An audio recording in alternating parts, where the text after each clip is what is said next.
Well, where was I? Oh, yeah, Jessica Wildfire. Now, my good friend Bob Alexander in Canada, he of A Moment with Bob, sent this to me. And I want to share with you what Jessica wrote.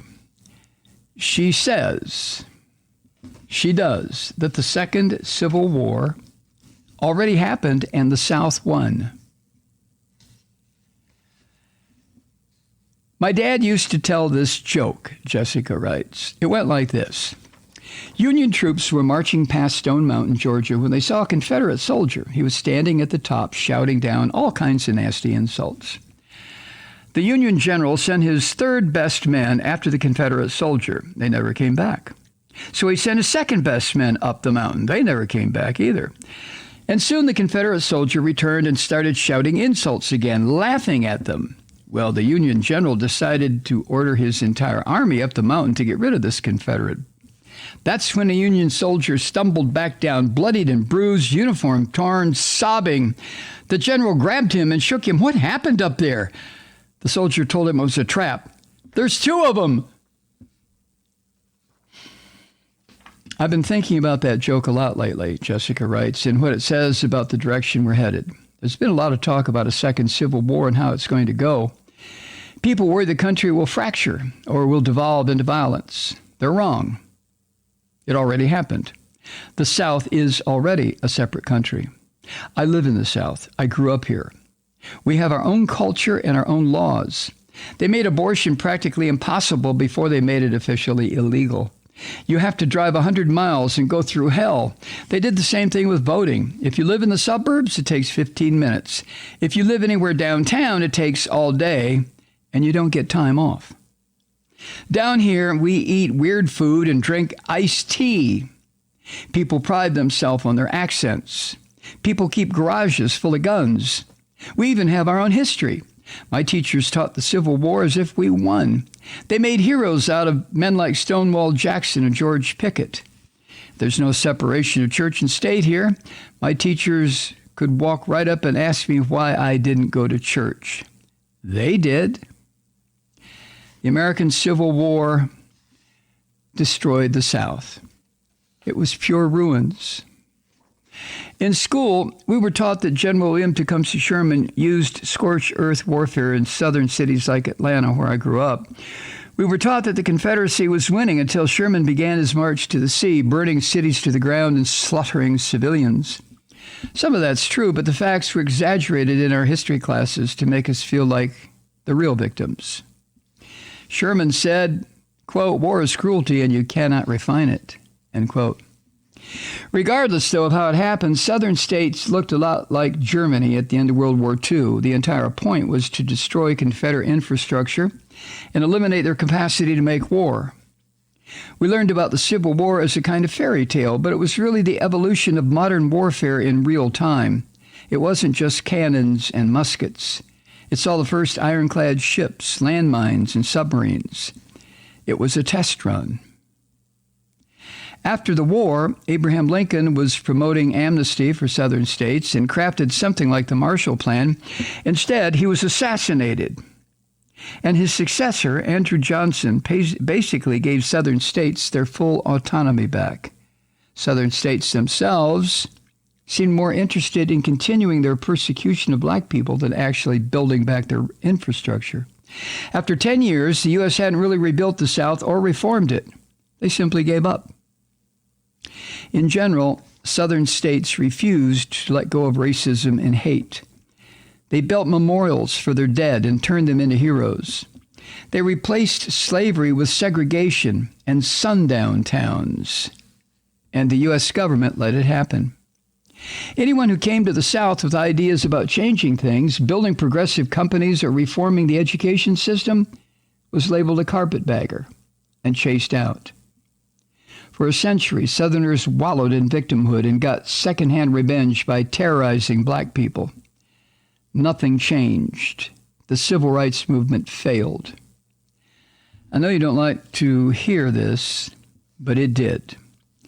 We talk about the civil rights movement as a glowing success that followed racism for all time. Even guys like Tom Cotton send out postcards celebrating the integration of public schools. It's a useful lie. Despite some success in the 1950s and 60s, Southern states found ways to backdoor all of their old segregationist policies. They did the same thing with women's rights. By now, regressive leaders in the South have learned how to get what they want. They pretend to lose, and then they play tricks. They figured out that as long as everything looks legal on paper, nobody bothers them. Drive around southern states, talk to people. You learn pretty quickly that integration never really happened. There are so-called predominantly black neighborhoods and schools, and they always have terrible funding. Some of them are falling apart. The police patrol so-called poor neighborhoods, just like they did 100 years ago, looking for black people to terrorize and lock up for minor offenses. I used to be a crime reporter. I've seen it. Racists and sexists learn how to sanitize their discourse. Many of them still carry the same attitudes. They just lie about it. The second Civil War is being fought everywhere. Alex Jones, yeah, he's crazy, but he's right. The second Civil War doesn't have physical battlefields. It's a war of ideas and information. It's a legal and spiritual war. It's being taught and fought online. It's being taught in the schools.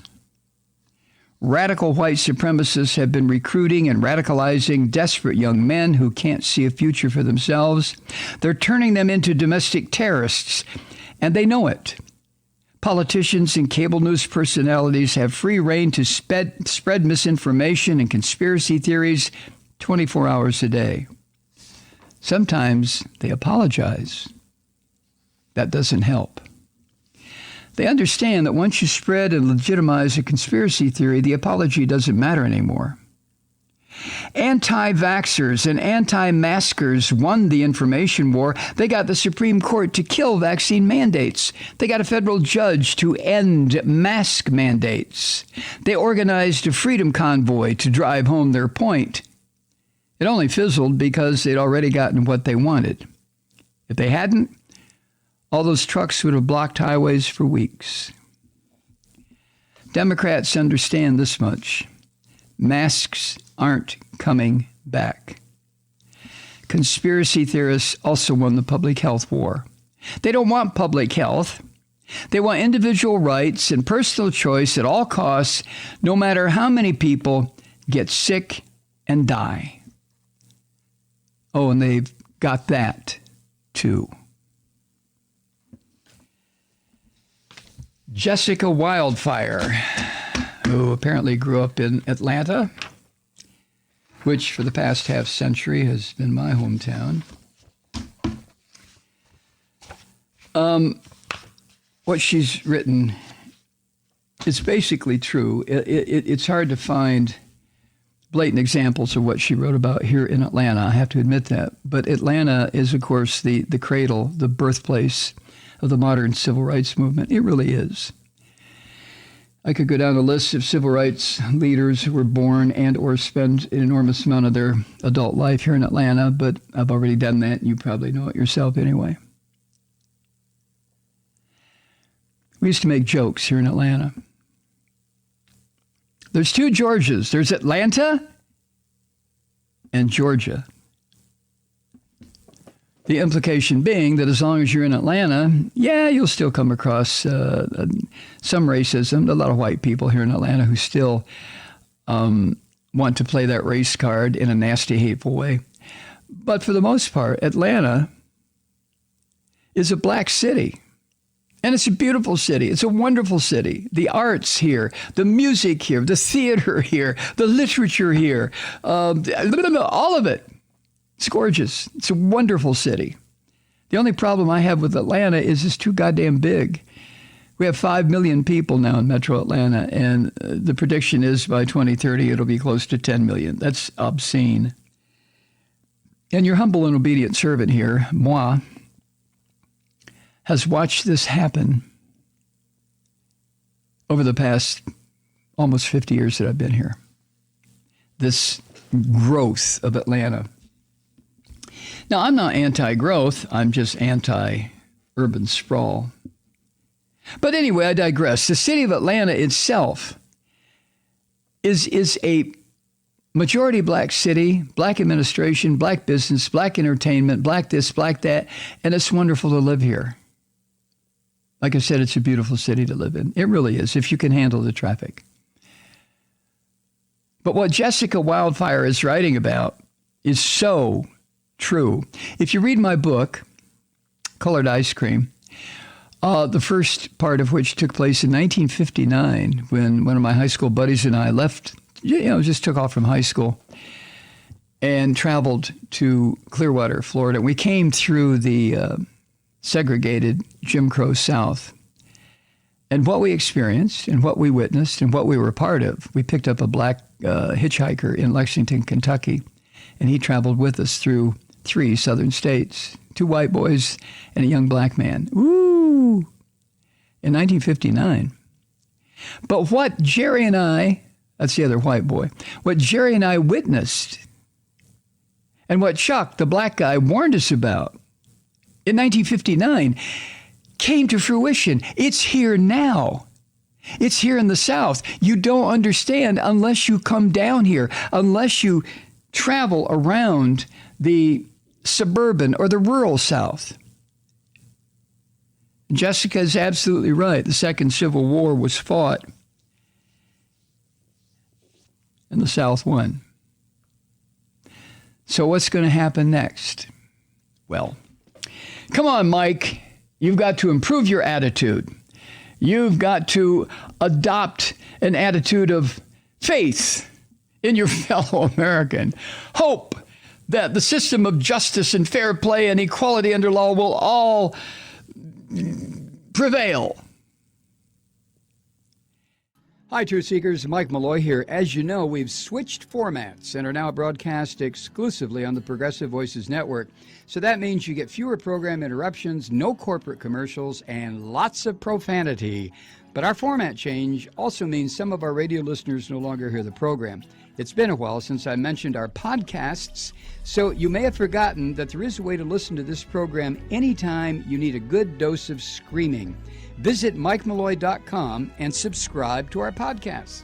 As a podcast subscriber, you can download the program to your mobile device and take me with you wherever you go. And if you have a friend who needs a dose of truth-seeking, you can give a gift subscription as well. That's MikeMalloy.com, and never miss a minute of the uncensored fun and frivolity.